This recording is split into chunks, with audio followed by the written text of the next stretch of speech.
क्या आपने कभी सोचा है कि जिस रास्ते पर आप आज आंखें बंद करके चल रहे हैं, वो असल में आपको कहां ले जा रहा है? हम सब दौड़ रहे हैं एक अनजानी मंजिल की तलाश में। वक्त रेत की तरह मुट्ठी से फिसल रहा है और हम बस एक और कल का इंतजार कर रहे हैं। लेकिन क्या सच में वो कल कभी आता है, या हम सिर्फ खुद को धोखा दे रहे हैं? जरा रुकिए, अपनी आंखें बंद कीजिए। क्या आप वो आवाज सुन सकते हैं? वो बाहर का शोर नहीं है, वो आपके अंदर दबा हुआ एक शांत तूफान है। एक ऐसी अपार शक्ति जिसे आपने खुद अपने डरों की जंजीरों में बांध रखा है। आखिर आपको किस बात का खौफ है कि अगर वो शक्ति बाहर आ गई तो दुनिया क्या कहेगी? याद रखिए, डर की उस गहरी खाई के पार ही असली जीवन का सवेरा है। जो सितारे घने अंधेरे में चमकने की हिम्मत रखते हैं, वो कभी तूफानों से नहीं घबराते। आपके भीतर एक पूरा ब्रह्मांड छिपा है जो बस आपके एक साहसी कदम का इंतजार कर रहा है। अपनी बेड़ियां तोड़ दीजिए।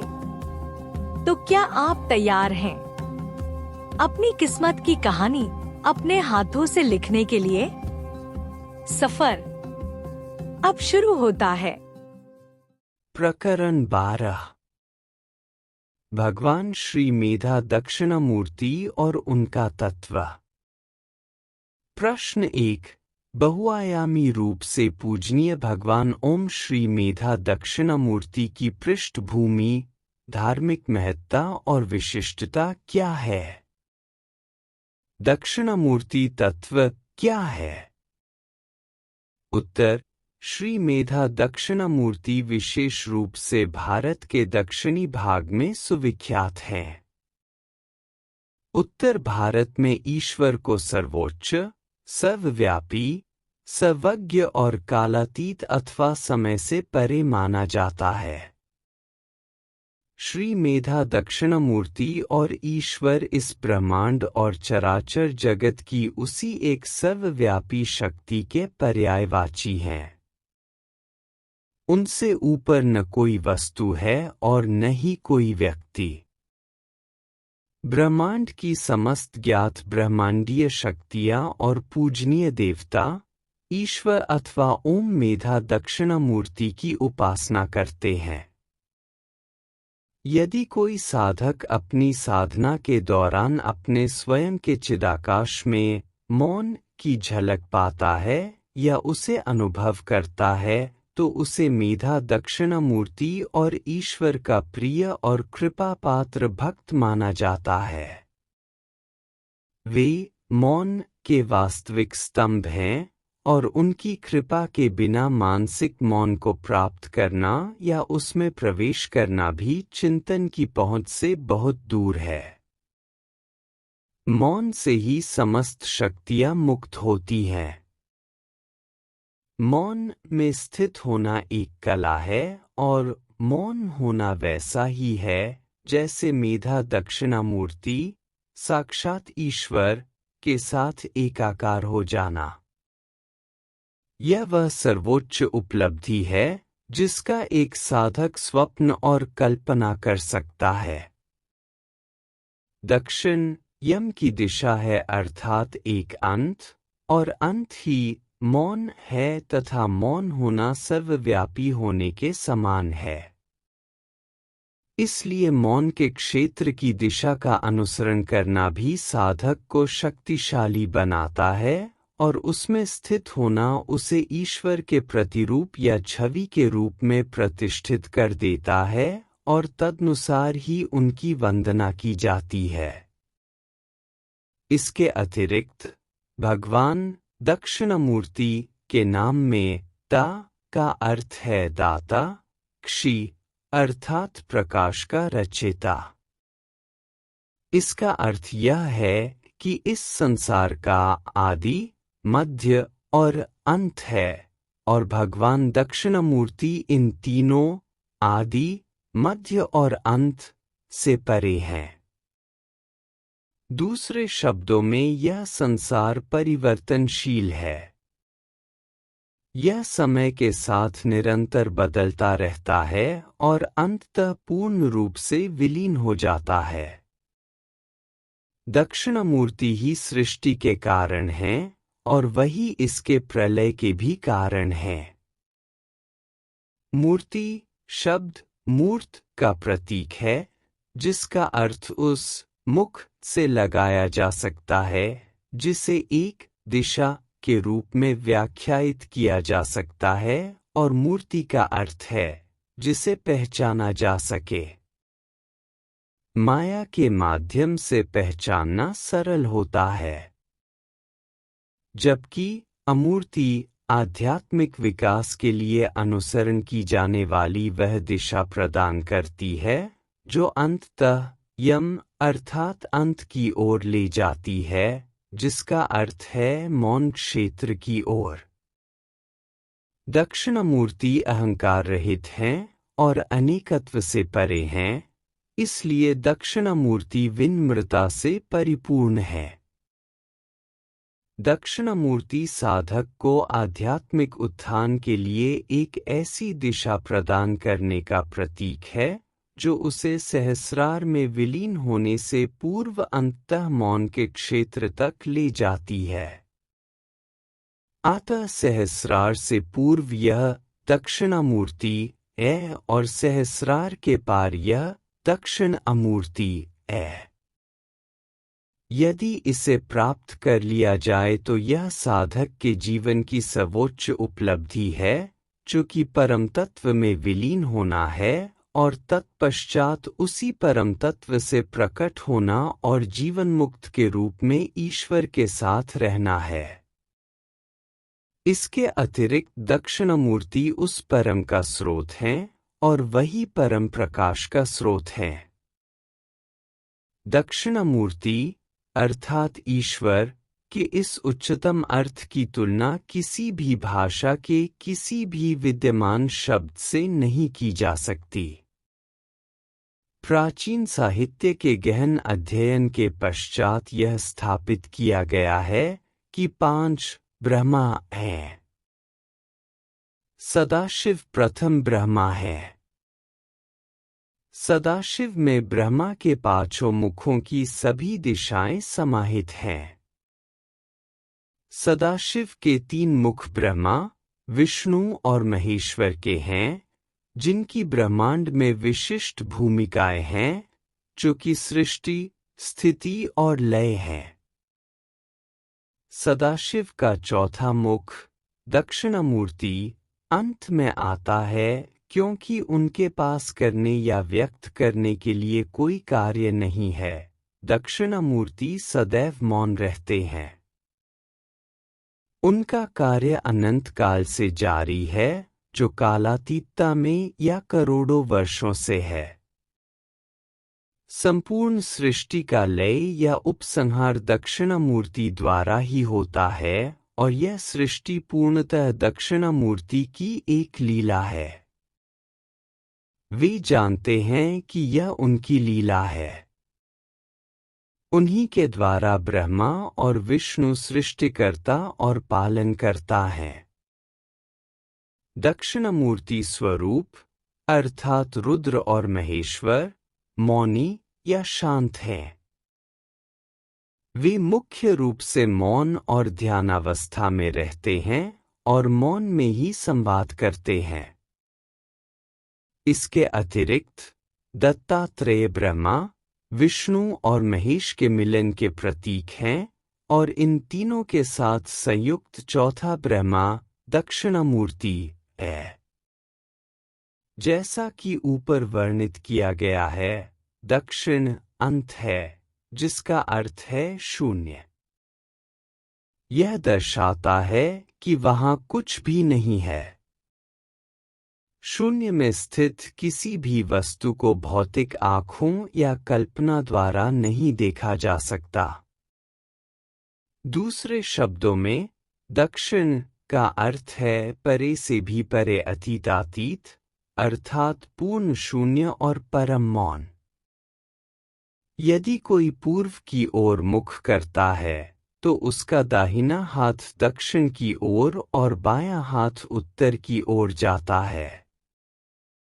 यहाँ से यह अत्यंत स्पष्ट है कि जब कोई सर्वशक्तिमान की ओर अपना पूर्ण ध्यान लगाता है तो उसके कर्म शुद्ध, सही और तेजस्वी होने चाहिए। केवल यही उसे दक्षिण की ओर ले जाएगा, जो कि मौन का निवास स्थान है, और मौन से ही साधक सभी बहुआयामी तलों और यहाँ तक कि क्षैतिज तल पर भी सही कर्मों के लिए सकारात्मक दिव्य ऊर्जा प्राप्त कर सकता है। इस प्रकार वह विचारों, वचनों और कर्मों में शुद्ध हो जाता है, जो उसे मौन में विलीन होने और अंततः परम सत्ता के धाम तक ले जा सकता है। इसके विपरीत क्षैतिज तल पर किए गए कर्म उसे मौन से दूर बाईं दिशा की ओर ले जाते हैं और इन सब का कोई अंत नहीं होगा। क्षैतिज तल की सभी राजसिक गतिविधियां प्रगति पर रहेंगी, किंतु विभिन्न उतार चढ़ावों के साथ। अंत में कर्ता स्वयं को दुखों में पाएगा और मौन से अर्थात दक्षिणामूर्ति के मार्ग से दूर और दूर होता जाएगा। जब कामेश्वर की इच्छा होती है तब शिव शक्ति की उपस्थिति होती है।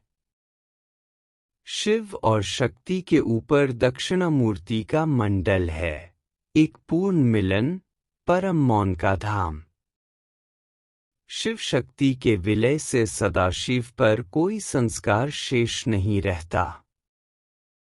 यही विलय दक्षिणामूर्ति है, जो कि वह मौन है, जो अंत या परम है, और इसी को ईश्वर कहा जाता है। ईश्वर का अर्थ है पंच ब्रह्मा स्वरूपिणी, अर्थात सदाशिव, दक्षिणामूर्ति, ब्रह्मा, विष्णु और महेश्वर।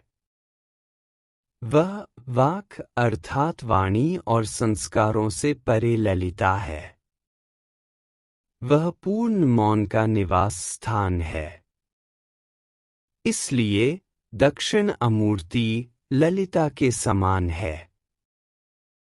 इसके अतिरिक्त यह स्पष्ट किया जा सकता है कि जब कोई सृष्टि कर्म के प्रति सचेत होता है तो वह मेधा में एकाकार हो जाता है, जो कि प्रकाश है। वह प्रकाश पूर्णतः जागरूक है, वह संपूर्ण है और वह दक्षिणामूर्ति के समान मौन है। यह ज्ञान वर्तमान के समस्त ज्ञान, जैसे कि ज्ञान, अज्ञान और प्रज्ञान से परे है। ये सभी भगवान दक्षिणामूर्ति के आशीर्वाद से प्राप्त होते हैं। यह समस्त सुखों का स्रोत है। विज्ञान वह सांसारिक ज्ञान है जिसे क्षैतिज साधनों द्वारा भौतिक धरातल पर सिद्ध किया जा सकता है। यह केवल एक खंडित या संचयी ज्ञान है जो ज्ञान की श्रृंखला पर आधारित है। किंतु मेधा संयुक्त है और इस प्रकार के ज्ञान से ऊपर है। मेधा शुद्ध है और अंतर्ज्ञान मूलक तल पर है। इस शुद्ध प्रकाशमयी सहज ज्ञान के लिए कोई तर्क नहीं है। यह वह ज्ञान है जो केवल मौन में ही प्राप्त होता है। यह ज्ञान मेधा दक्षिणामूर्ति द्वारा प्राप्त होता है। मेधा दक्षिणामूर्ति सदैव 16 वर्ष के युवा रहते हैं। यह ज्ञान सदैव जीवंत है और यह सर्वोपरि है तथा एक अखंड ज्ञान होने के कारण समय के साथ व्यर्थ नहीं हो सकता। यह ज्ञान षोडशी है जो 16 बीजों का है, अर्थात 16 कलाओं का है। यह लय का प्रतीक है, सविकल्प समाधि अर्थात परम तत्व के साथ आत्मा का विलीनीकरण। यह अतिचेत या तुरीय अवस्था है। मेधा दक्षिणामूर्ति के सदैव 16 वर्ष के रहने के विषय में कहा गया है कि वृद्धा शिष्यः गुरुर्युवा अर्थात गुरु युवा है और शिष्य वृद्ध है। त्रिमूर्ति अर्थात ब्रह्मा, विष्णु और रुद्र सहित ब्रह्मांड के समस्त ब्रह्मर्षि और अन्य सभी महाचैतन्य अर्थात परम चेतना के रूप में मेधा दक्षिणामूर्ति के आशीर्वाद की याचना करते हैं, जो चिदाकाश में आरोहण करते समय पराचैतन्य दिव्य प्रकाश के रूप में परिवर्तित हो जाता है। केवल इस दिव्य प्रकाश के आशीर्वाद से ही यम अवस्था, जो कि मौन का धाम है, में प्रवेश किया जा सकता है और वही साधक को वर्षों तक मौन कर देता है। यह मौन अवस्था जागरूकता से परे है। यह मेधा की अवस्था है। मेधा उपस्थिति या अनुपस्थिति के रूप में जागरूक नहीं है। यह समय से परे है, जो कि एक कालातीत अवस्था है, एक शून्य पूर्ण मौन और परमात्मा के भीतर की स्थिति। इस उच्चतम स्तर पर व्यक्ति सृष्टि कर्म प्रज्ञान में होता है, जो कि सहार कर्म है अर्थात पूर्ण ज्ञान और आनंद की स्थिति। यह मेधा है अर्थात यह वह प्रकाश है जो सब कुछ जानता है। केवल वही, यदि चाहें तो जीवों के अस्तित्व को जारी रख सकते हैं या उसे वापस ले सकते हैं, जिससे वे प्रलय का सूत्रपात कर सकते हैं। अतः मेधा में जीवन और जीवन भाव दोनों समाहित हैं।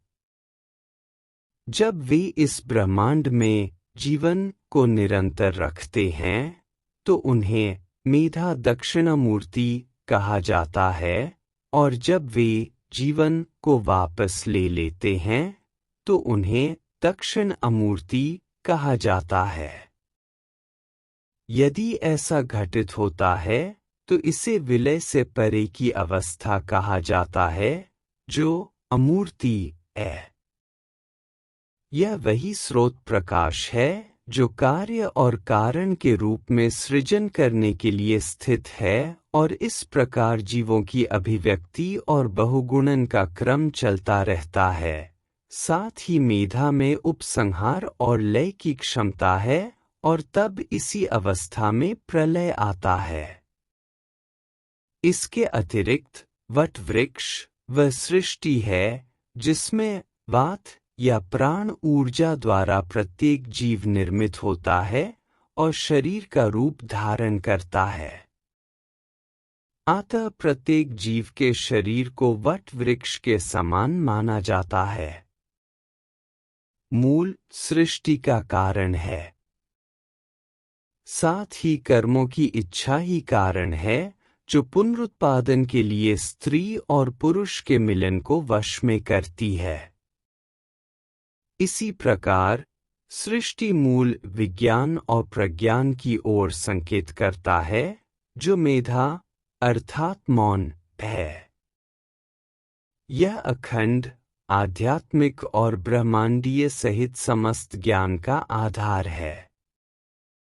सदाशिव सृष्टि के 5 चरणों के कारण ब्रह्मा हैं, जिनमें स्वयं सदाशिव से उत्पन्न ब्रह्मा, विष्णु, महेश और दक्षिणामूर्ति सम्मिलित हैं। सदाशिव ब्रह्मांड के मूल अनंत कारण हैं, जो इसकी संपूर्णता में सृष्टि और उपसंहार के स्वामी हैं। मंत्र ओम श्री नमो वटमूलावासिने नमो भगवते दक्षिणामूर्ते मह्यम मेधाम प्रज्ञानम प्रयच्छ स्वाहा। प्रकट गायत्री ही संध्या देवी है। एक प्रकट गायत्री ही मेधा दक्षिणामूर्ति है। यह राज औषधि है। यह मौन में प्रवेश करने में सहायक होती है। उसके बाद किसी अन्य वस्तु की आवश्यकता नहीं रहती। यह व्यक्ति को उसके अपने वास्तविक नीड या अधिष्ठान में स्थापित कर सकती है। यह चेतन या अचेतन सभी बाधा डालने वाले कारकों का उन्मूलन करती है, ताकि यह सुनिश्चित हो सके कि व्यक्ति शीघ्र ही अपने वास्तविक स्वरूप में स्थित हो जाए। वट अस्मद है, ऊर्ध्व मूलम है, अर्थात समस्त सृष्टि की जननी जड़। उनका स्थान ब्रह्मरंध्र में है। मैं यह तुम्हें स्वयं को और अधिक जानने का वरदान देने के लिए कर रहा हूं, ताकि तुम्हें और अधिक ज्ञान प्राप्त हो। तुम्हें पुनः प्रज्ञान प्रदान किया जाए और तुम्हारे द्वारा इसका दुरुपयोग न हो, यही इस मंत्र का उद्देश्य है।